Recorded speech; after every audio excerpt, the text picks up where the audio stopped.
প্রিয় দর্শক, এই ড্রাগন ফল অলরেডি এটা পেকে গেছে এবং এর বিভিন্ন স্টেপ আমি দেখাচ্ছি কিভাবে হয়।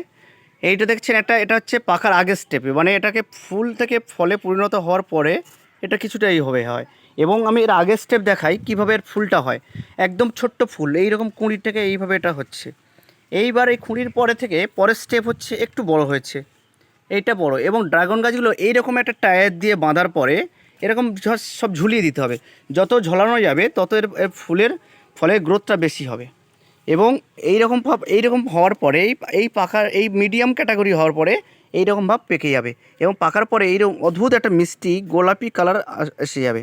এবং গোলাপি কালার ড্রাগনের উপকারিতা হচ্ছে ড্রাগন ক্যান্সার প্রতিরোধক হিসেবে ড্রাগন ফল বিবেচিত। এবং এটা খুবই মিষ্টি এবং এর ভিতরে একটা গোলাপি রয়েছে এবং এর ভিতরে একটা ছোট ছোট ছোট ছোট কালো জিরার মতো একটা সাদার এর উপরে অজস্র থাকে।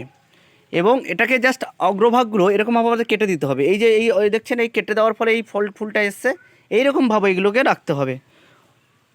অশেষ ধন্যবাদ বন্ধু।